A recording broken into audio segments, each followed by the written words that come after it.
Doug Leighton's been making money for himself for a long time. He started in college and grew that business into what became Dutchess Capital. Gives us a great sense of what it was like to be in finance during the financial downturn, how he came out of it, focusing his efforts globally, and how that all wound up with a focus on cannabis. All right, and we've got Doug Leighton from Dutchess Capital. Doug, how are you? Good, thank you. How are you? Thanks for having me. You got it, absolutely. We thought it was important to have you. You've been only with Dutchess for 20 years, is that right? That is correct. Dutchess was started in 95. Okay, so, 20 years is forever. That's a pretty long time, yes. So you started it up in 95. What were you doing at the time? I was actually on my own with my own investment bank, and I met a gentleman by the name of Mike Novielli, my still current partner, and we did a deal together. He had the buy side, I had the sell side, and it was a pretty big deal at the time, so we decided to join forces in 1995. Excellent. And so at that point, how young of a guy were you, just to give us a context? I was 26 at the time. Okay. So, you know how much you knew then now. Are you surprised at how much you knew and jumping in at that point? And if you had to do it all over again, would you have done it? That type of thing, Yeah, absolutely. No, I absolutely knew nothing then. I know a little bit more now, right. But I absolutely I would do it again, and I would suggest anyone else when they're 26 to do whatever they think they want to do and go out and try it out and see what happens. Sure. And, a lot of folks that do listen are entrepreneurs. So, with retrospect, what qualities do you think you brought to Dutchess at age 26? What did you already have in place, understanding that you knew nothing, right? Relentless work ethic. That was about it. Constant work, 7 days a week, 15, 16, 17 hours a day, and just the drive to continue moving things forward and just working incredibly hard is pretty much, I think, the key to anything, and knowing what you want. Getting up, working your ass off, and then knowing what you want. Absolutely. Okay. And then what kind of deals were you working on all the way back in the beginning? Back then, it was a lot of oil and gas transactions, a lot of biotech. But since then, we've done 400 investments north of $2 billion in transactional value. So we've invested in every industry and at almost every country that we can with our structure over the years. So we're industry agnostic. We've done everything.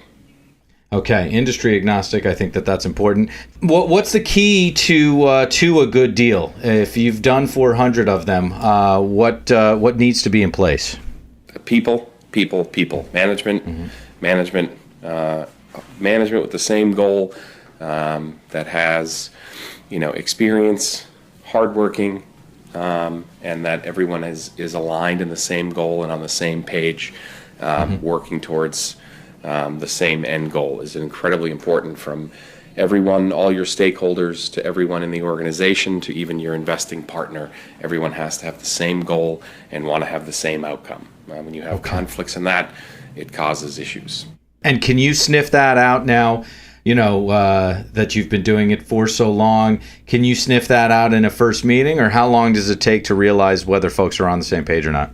Well, I know the ones immediately that are not on the same page. That's the easy ones. It's the ones that are sort of, shift back and forth. Those are the difficult ones. But we still try to, that's the first thing we look for, and we try and sniff it out. But it's very, very difficult to find. It's very difficult to find. Yes. Okay. So what, how are you finding these people over and over again? I know it's over a number of years. Where do you source, your finds without giving away proprietary information, right? Sure. So we have an outbound call center here in Boston, where we make about 1,500 outbound phone calls a week to, different industries, countries, businesses, seeing if they need capital, and it but it's very difficult to find, and it's very difficult to spot. So there's two different things between finding and spotting. And when you have the company and you need to find, is it the right person, then you need to figure out, before you've written the check, is it the right strategy and the right management team to complete that strategy? And that just that's a little bit of voodoo involved, and there's nothing that you can tell. You just make sure that all the other pieces of the puzzle in place, and then move forward. And some of it is I know what I know, and some of it I can't explain, type of thing. Exactly. It's more of a art than a science. At the beginning, you mentioned, I want to kind of go back in time a little bit. You mentioned oil and gas and biotech to begin with. How did you find those initial industries? What were you doing before you started Dutchess? So before that, I was doing the exact same thing in investment banking, but I was doing it on my own. And I was doing the same thing, and I started that when I was in college. I funded a couple companies when I was in college and continued to do so afterwards. So I sort of have never done anything else. Funded a couple of companies in college? Yeah, I had put some money in, and I had my father and some of my father's friends put some money into a couple different companies, publicly traded companies at the time, and I just started from there, and it seemed pretty easy at the time, and the deals were successful, and so I just kept going from there. Would we know any names from back then? No, that was back in 1989. They're not around anymore. And where were you matriculating in 1989? Where were you going to school? I was at the University of Hartford in Hartford, Connecticut. All right. But did you go to Hartford with a major in mind? Obviously, you're financially kind of focused. Was that the case even before you went to Hartford? I went to Hartford to play lacrosse. I did not really care about academics at the time. And I ended up being a double major, economics and finance, from there, which was a good place. It was a good place to go, and it was a good lacrosse school at the time. Good. All right. And what position did you play? I was defenseman. Defense. How did you go from I don't care about school and I only care about lacrosse to I'm going to double major in economics and finance? I started making money, and I realized that I wanted to continue to do that, and I had a choice to pick a major, and I chose those two, and sort of went from there. So I knew that I wanted to be, in the business finance space. I just didn't know where at the time. So that money kind of it focused you, so to speak. Absolutely. Yep. Okay. So you've got the big lacrosse stick because your defense. That's the real tall one, if I'm not mistaken, right? Yeah, correct. Okay. And did you stop playing lacrosse, or were you able to play lacrosse and double major?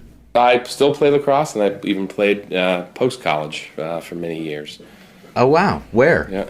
I played in New York City for a while, and then I played in Boston for a while, which is where I am currently. You are in Boston. Where are you from? Yeah. I'm actually from Boston. Okay. And so what were you doing here in New York? When I got out of college, I thought that's where you had to go to be a financier. So I moved to New York and worked out of my apartment, putting deals together. And then I realized after a little while that that was the advent of the early days of the internet. I realized I don't have to be in New York to do this. So I was there for about a year and a half, and then I moved back to Boston. So you're one of the first digital commuters. Yes. Yeah. All right. Where was your apartment in the city? I was on the Upper East Side. Oh, okay. Fair enough. Towards York, I would imagine. Yep. Okay. All right. It's beautiful up there, Doug. Yeah, it's great. All right. So then, if you were financially minded, does that come from either your dad or your mom, or what was home life like that you could, at such an early age, have so much success? So my dad was owned a insurance agency, which had been in his family since 1846. So we have a long line of entrepreneurs in my family, and he had sort of gone to run the family business, and my older brother went and ran that, and I wanted to do the exact opposite of what my older brother did, so I chose to stay away from that and get into the investing world. Okay, so we've got to talk about that now. Is that your older brother of how many years? 4 years older. Okay. And why the intense, desire just typical sibling rivalry. What's he like, and what are you like? How would you describe the difference between the two? He's back office, I'm front office. That's you choose your words very well. I've actually been asked the question before, so I knew the answer. Right, there you go. And so then what do you have in common, each of you, with your dad, if he's back office, you're front office? We're both, at the end of the day, the people person, and sort of love the art of having and running a business. And so that's Dad. He's a people guy. Yeah. He can get business done. He can, here's the client. Here's client number one. Here's client number two. So you guys both have that. What do you take from Mom? Relentless work ethic. Never give up. Okay. What did she do? She was a housewife, but she was relentless in anything that's what she always instilled in us and drove us, was never give up and, continue to work hard. Good. Okay. Well, so then you've got that. You've got your brothers. He's still running that insurance company? Yep. Okay. Good. All right. So take us through, if you don't mind, the various iterations from oil, gas, biotech through to where we are now. So, what was the next industry in for you guys? If oil and gas and biotech were the beginning, what you said, you're industry agnostic, but what was the next industry in the early 90s? Paint the picture for us. So we did a lot of technology in post, it's probably 97, 98. Then we started to invest in the backbone of the internet back in early 98, 99, 2000. And then we went from a investment bank to a merchant bank. We started our first fund in 2000. And then we started, we continued to invest, again, still industry agnostic, but done a lot of tech deals, biotech, oil and gas, mining deals, a lot of internet deals. And then in the maybe 2003, 4, 5, we got into the, the backbone for Wi-Fi, for high-speed internet access. And then did a lot of consumer goods plays, but over the internet in 5, 6, 7. And then the brakes got put on in 7 and 8. And then we had a lot of other deals to clean up and problems that we had from the financial crisis that we had in 8. And then back in 2009, we started investing overseas in Australia, UK, South Africa, and Brazil. And then we got started looking at the cannabis space in 2012. Okay, good. And we'll get to that, certainly. I want to kind of unpack each of the kind of the focus points. I missed the early 90s. I know that you were doing tech and the backbone of technology in the late 90s. Early 90s was what? I don't even remember. Who remembers it? Yeah, it was. I don't even remember. It was a hodgepodge of different deals, different tech. Got it. It's always been technology related. So there was some technology, but I don't remember. I couldn't tell you the exact deal, but totally understood. As far as that first merchant fund, what was the focus? If you don't remember the specifics, what was the goal there? I mean, it was industry agnostic again. It's always been industry agnostic. So it was it was anything that was in that sort of fit our criteria at the time. And we did because of the structures that we invest in, they were very heavily weighted towards companies that were capital intensive, like oil and gas, high tech. And then as far as Wi-Fi, you kind of put the toe in the water about 2003, 2004. Tell us about what you were investing in and why.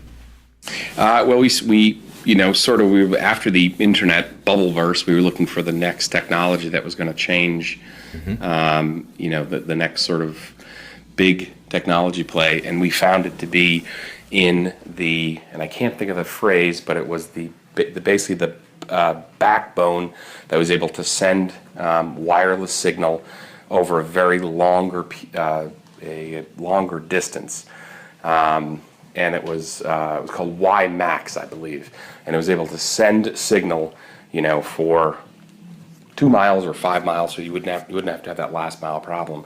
So we looked into that. We did some infrastructure plays around that, and at the time we learned that there was a couple companies coming out with personal Wi-Fi routers, which no one had back in 2002 or 3 or whatever year it was.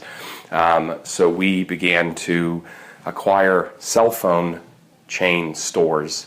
And not only are they selling cell phones, they were selling Wi-Fi units, which it seems silly now because it just everyone has when you buy it on Amazon. It shows up 2 days later, you hook it up.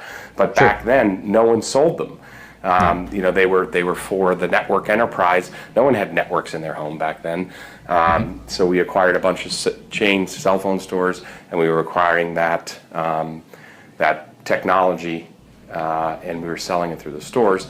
And then we also did a enterprise play where we were installing very large secure networks in different government offices and in casinos and all throughout Vegas. All there, back then they felt that Wi-Fi was an encryption issue and a security issue, and we had a company that specifically did security, for all of those casinos. Right. On the Wi-Fi side.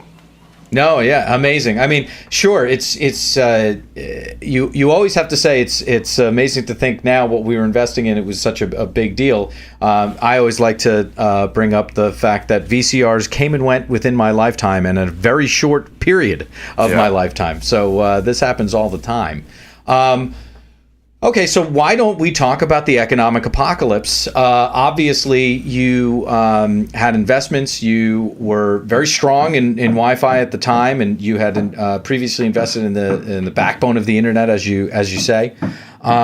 Take us through from your perspective. What happened when, and then coming out of it. When did you start to first notice that we had issues? It was in the summer of 2007. We began to get redemptions from our fund from some really smart investors when we were having a fantastic year in 2007. And then we started to notice that there was, credit had been turned off for some of our better companies that qualified for credit along with our financing that we had given them. And we began to pull our horns in a little bit, get defensive, and then all of a sudden Leighton failed in late August, early September of 2007, and as soon as that, Bear Stearns failed first, or Bear Stearns had their fund fail. When that happened, we sort of knew the writing on the wall. We knew that there were issues, and at that point, when you're fully invested in companies that you made are not necessarily liquid. We weren't invested in IBM or Microsoft at the time that we could just get out of the position. We knew there were some issues, and we just started to do the best we could to protect the investors and the companies the best we could. Yeah, and you said Lehman failed, and it certainly did. As an insider, how shocking was that? I was absolutely shocked. Jamie. What was it? I can't think of the CEO had just come out and said that they had plenty of cash, they were fine. There were rumors floating around, and when I heard him come out, he was so confident. I said, it's never going to happen. Like, a CEO would never come out and say that. And then it was 2 days later they failed, so I was absolutely shocked. Right. And it was a matter of days, and you mean Dick Fold, right? Yes, that's what it was. Yeah. So it was just a matter of days, and then those ensuing days and weeks with the Dow going up and down 1,000 points. Take us through what your life was like, which was utter chaos, I would imagine. Yes? It was. We had, every day was a, sort of a crisis meeting, exactly what's happening. Everyone thought it was going to be a much shorter window, and we made it through to the end of 2007. We were positive for 2007. We had a decent year. I think we were in the 20% range return, And then '08 started out pretty good. Things seemed to stabilize. And then February of '08, Lehman failed. And then that was pretty much the end of it. And then we just went down, another 4,000 or 5,000 points in the Dow from there. But more importantly, credit tightened up across the board. There was no investors. Anyone that had any orders for any sort of products on the industrial side just completely stopped. And it looked like for a while that it looked like the world was just going to end and it was over. And that went on for another 6 months. Mm-hmm. And then, it sort of bottomed in late '08 and then stabilized for a year and did nothing, and then growth came back. And at that point, we scrambled to look for something else to do. We went international. We opened 5 offices around the globe to look to do other types of investments in other countries, which we did. And then, as that, I want to Sure. pause you there just because I want to kind of take the lesson from 2008. As you're describing it, you basically were making sure to do whatever you could possibly do just to make things kind of keep going. What advice would you give other folks in finance? What other advice would you give to other business owners? Now having the complete and total retrospect, but also the actual utter understanding of the day to day. What advice would you give to protect against loss if that were to ever happen again? Well, in that instance, back in '07 and '08, everyone learned a lesson, and the lesson was that there's no such thing as market decorrelation. Everything is correlated, right. Whether it be the debt side, the equity side, orders. It didn't matter what business you were in, unless you were short the overall market. That was protected from that. But my lesson that learned from that is sort of twofold. One is the bad times are never as bad as they seemed, and the good times are never as good as they seemed. So just remember that it's more towards the middle, and that the best decisions are made in the worst of times, and the worst decisions are made in the best of times. And that's very important to remember as you are, about to make this next big expansion or big plan. If it's money's flowing in, everything's great, and you're going to build this new 50,000 square foot plant, just remember that, in the best of times when it seems too easy, that can be sometimes your worst decision. So just have a plan B and make sure that you've got, some sort of hedging mechanism or something in place that you've really thought out all the steps going forward, because you just never know when. It may be something completely unrelated to you and your business. It could be a macro event that sort of can hurt your micro, business out of the entire, business world, that could completely turn your business upside down. That's it. And so you did go ahead and hedge. You went literally all over the world. So let's kind of take each stop. You mentioned Australia first. Yep. I know they're rich in mining and maybe even a little forestry. Is that what you were doing down there? Yeah. So my partner and I literally bought 2 round-the-world trip tickets. And we started, we flew west to LA. We had 20 meetings or so. And then we flew to Australia, and we went to 5 cities, and we just met with anyone that would listen to us and explain, that we were bringing, our fund to Australia, and we were going to start doing transactions in Australia. And we ended up actually closing a couple deals while we were there. We had to close several partnerships, and then we went on, and we went to then Hong Kong, and we went to Korea, Beijing, literally went all the way around the world, came back 3 weeks later with a few deals done and probably 15 partnerships with other firms. And we were overnight, or over 3 weeks, we were in business literally around the world. Amazing. And and then over the subsequent, that was in '09, I believe. Yeah. Over the subsequent next 3 years, we probably financed $150 to $200 million in financings, mainly for mining, but we did a lot of biotech, some high tech, but mining was very big down there at the time. And at the time, it had come down a lot from the financial crisis of '07 and '08, Right. and it was just on its way back up. China was starting to grow again, and then we sort of rode that wave for 3 years till 2012.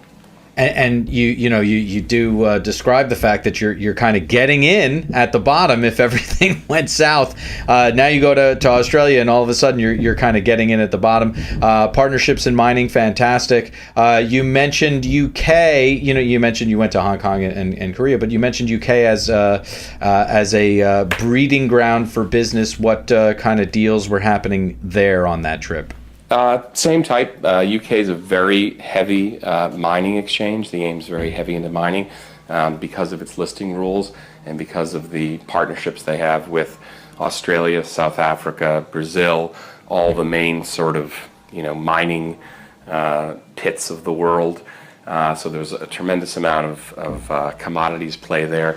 But again, there's a lot of high tech and biotech also that trade on the AIM. And it's really just, it's sort of the big brother of the Australian Stock Exchange. They're a little bit more liquid, a little bit larger companies, and we did a tremendous amount of financing over in the UK for many years. South Africa and Brazil, you're mentioning in tandem with these, with UK and Australia, and you are focused on mining. Let's unpack mining a little bit. Why were you, it seems like you were steadfast on mining. How come?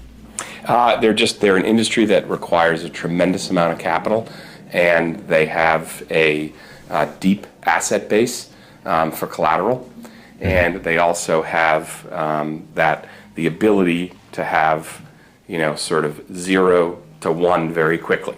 If you have this is obviously with a mature mine that is out, or mature oil field that's out, and they are either wildcatting or they're looking for other another vein of gold. The way we structure our deals, or did in that case, was we have a debt piece in place with also an equity on top, an equity kicker, and that would allow the company to go out, produce their existing commodity, and then still wildcat on the side, and then you'd have an example where stock would be at $1. They would have their capital, and then they would hit a well would spring, or they'd hit a vein of gold, and the stock would go to $5. That's sort of been our model with everything over the past 20 years, is have that stability return, but have that equity kicker in there if that ever happens. And it happens once every 20 deals, say. Okay. And, if you go 1 to 5 and once every 20 deals, you're going to be fine. Hey, absolutely. Yeah. All right, good. So you also mentioned biotech. Why is that a related industry for you? Or if it's unrelated, why do you, look for both? Why do you look for mining and then biotech? Why biotech?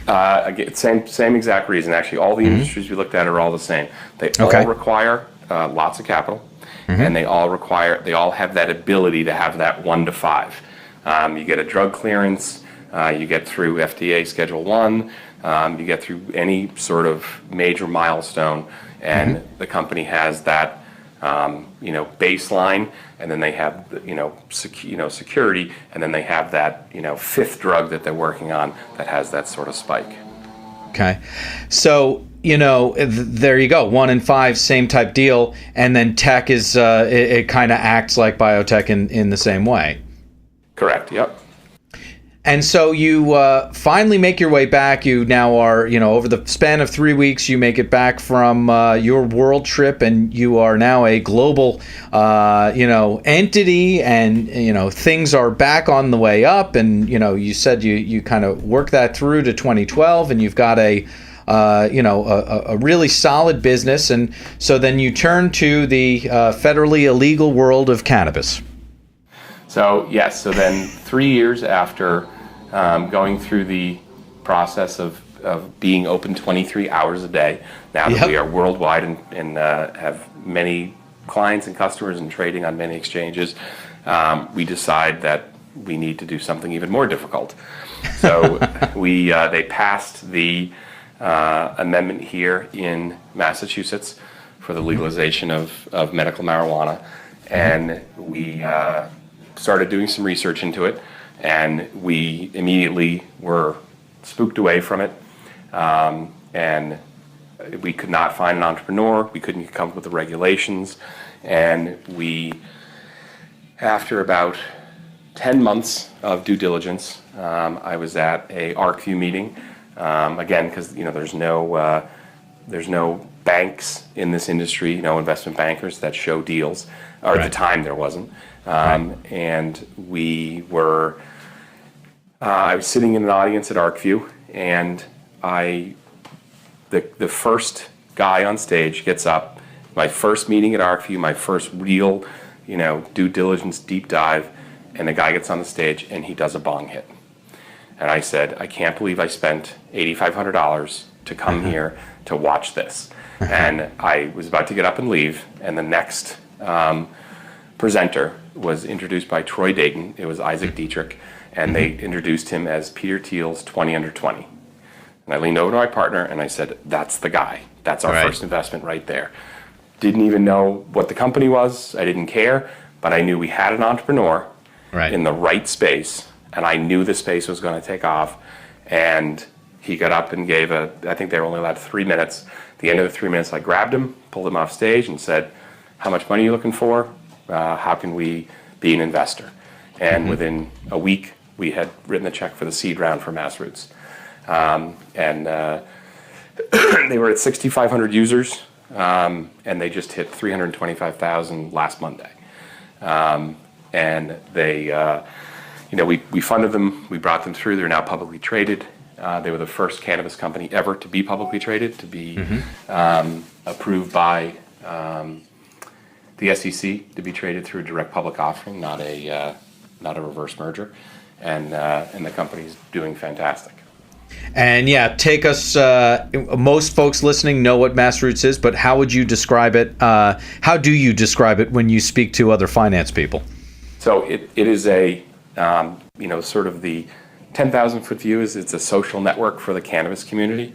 What I view it as is it's going to end up being the big data play. It's the Nielsen rating, the Nielsen play for, TV, and Nielsen does Target and Walmart. They know every single thing about every customer. Massroots is going to be a big data play where you're going to be able to find out about what the actual anonymously what the cannabis consumer really is all about. But there's a tremendous ability when you have a niche social network like that has so many dedicated consumers to one thing on the same spot, and that's going to be a great place for sponsored content from dispensaries in legal states, and for head shop and products to be able to put sponsored content up to reach a certain audience. Maybe you were being hyperbolic, but you did say that you had no idea what Isaac was doing and what Massroots was doing when you pulled him off stage and said, how much money do you need? Were you being hyperbolic, or is this like such a big happy accident for you?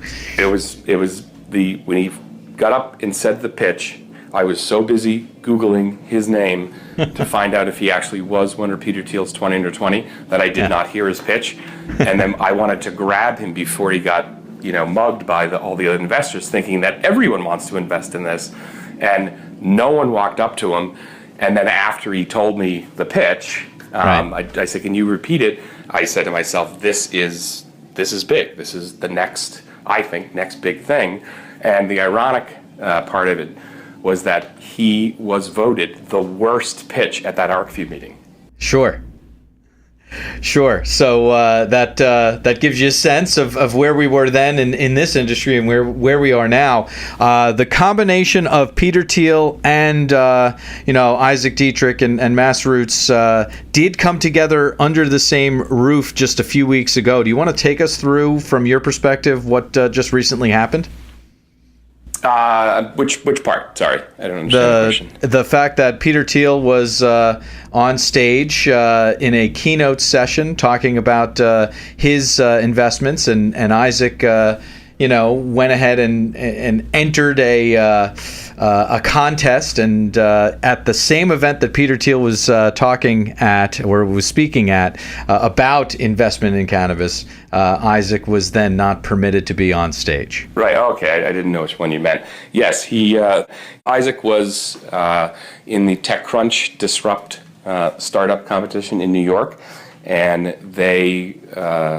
you can either be picked by the judges to compete at the end, or you can be picked by popular vote. They won the popular vote, I think, very handily. They won't release the numbers, so we don't know.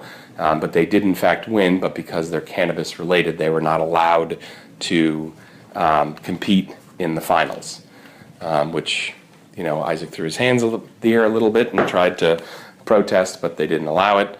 But that's all right. It happens, and next year there'll probably be 5 cannabis companies competing in there. Right. And what's your perception of Peter Thiel, investing in privateer holdings and being on stage, and then that kind of confluence of events? It doesn't seem to be coupled. It seems strange. It is strange, and I think it shows where the industry's going. And Peter Thiel is a visionary, and he sees the direction of the industry. And I think he's going to be, investing a lot more capital, over the next few years, and he'll be, the first again, just like he was with PayPal and Facebook, and and I don't know if you've read his book, Peter Thiel. They asked him what's his biggest mistake, and he said that he's upset he didn't invest in the B round of Facebook. The A round made him 8,000% return or something like that, and the B round would have made him another 5,000. But I wish that was my biggest mistake. Indeed, absolutely. Already having been through the A round, of course. Yes. Yeah, exactly. So was Isaac one of Peter Thiel's 20 under 20? Yes, he was. Yeah. And then, what's next? Where are you guys looking next? You've got your big data play, and it sounds like you've got at least one foot firmly in cannabis. What else are you looking at? So the next investment that we made was in American Cannabis, which is also, we actually brought them public as well, AMMJ. And they are the consulting play. So they write the application from the beginning. In a merit-based application process, they go through the entire, from the design plans to they'll do the lobbying for you. They do everything. They teach you how to grow. They'll bring growers in, how to run the proper dispensary. And then they also have another side of the business that has all of the products that any of their clients will need, and then they sell their products through to them at a discounted rate. And that business is going to continue to grow for the next 24 months. But where I think that play is really important is in the non-vertically integrated markets like Washington and Colorado, where there's going to be price pressure on the price of marijuana. And right now, they're run very inefficiently because they haven't needed to be run efficiently because there hasn't been any price pressure. Right. With their advanced growing techniques and their expertise, they can come into a grow and get someone that's at $1,200, $1,100 a pound, down to $700 a pound, and that's going to create a tremendous amount more margin as the top line number comes down. Yeah. And then after we made that investment, we made a lot of other investments in Dixie Brands, Foria, which is the THC personal lubricant for women. And then we started looking towards consumption devices. We bought a fun little company called Rollable that's doing fantastic. It's a foldable, portable silicone water pipe. And we've made a bunch of other investments in that space. We're still looking at the technology side of the space, as well as the personal consumption device space, and we're staying away from the B2B side. The lighting seems very, very crowded at this point. The vaporizer space is very crowded. Everyone has their own line of vaporizers. And we're working on a proprietary e-nail with a couple of engineers from Boston and just some other real, fun, neat stuff that's needed in the industry. Absolutely. And as far as American cannabis, we just had Trent on, and he brought us through, state by state, what his thoughts were on each of the application processes, etc. Yeah. So, good. Okay. Yeah. Yeah. And all right. So that gives us a good sense of where you're looking and where you're going. So consumption devices that are not vaporizers is basically your point. Okay. That kind of brings us to our final two questions. But I want to ask you one additional question. Being that you've gotten into markets at the right time in the past, where do you see us if we do that old analogy of a baseball game? What inning are we in as far as cannabis? I think we're still in the parking lot making sausages. It hasn't even started yet. Excellent. There's a couple of early plays that I think people missed, but I don't think it's even begun. And I think 98% of the public companies that are out there will go away. And even, these the different indexes that exist, and they keep posting every day the index is down. There's no index. There's no industry. Those companies don't belong in there. There's very few companies that should be in there that still exist in there. But they'll fall by the wayside, and I think in a year, I think it'll be a lot different landscape than what's out there currently. Got it. And you say they'll fall by the wayside just based on where we are, what the context of the industry is right now? Yeah, a lot of I'm talking about the public company ones. A lot of the public company ones really aren't in, they say they're in the cannabis business, but they're not. They're not actually, some are. And the ones that are, I don't want to disparage them, but for the most part, most of them just got on so that they get a bump in their stock price, but they're actually not doing anything. All right, so final two questions, Doug Leighton.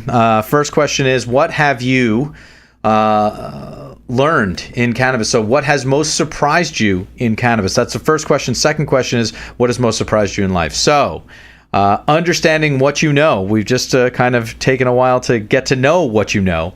What has most surprised you in cannabis? Probably still the negative sort of reefer madness, thought process that it's this evil drug like heroin or cocaine, and how many people you talk to are still, that when I tell them at cocktail parties, this is what I do, how many people are shocked by it. That still amazes me.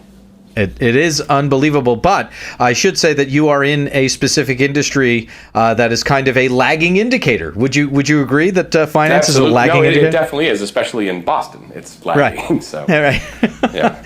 All right, good. And then just the tiny little question, what has most surprised you in life? So, you were making money in college. You started, your own business all the way back then. Then you kind of took a big step up in your mid-20s. What has most surprised you in life? That nothing ever works out as planned, but what happens is still pretty awesome anyway. That's pretty good. There you go. Do you want to take us a level deeper? What you really mean by that? Oh, it just in every deal, I always think that's the deal that's going to do it, and it's the ones that you don't think are going to be the super successful ones, and then it ends up surprising you. And it's the same with everything, kids, life, friends. You don't know that. Which one's going to be the best part of it, and it ends up being something that, you don't expect it, but it all turns out pretty good anyway, so. There you go. Doug Leighton, thank you so much for your time, and it's been great talking to you. We'll check in with you maybe at the 6-month mark of this next year to see what's going on. How about that? That sounds fantastic. Appreciate it. Thanks for having me on. All right. Bye. And so there you have it, Doug Leighton.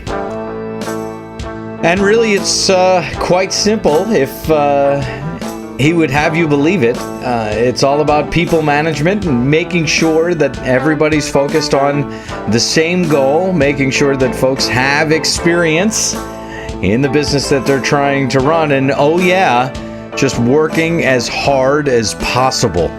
Doug Leighton,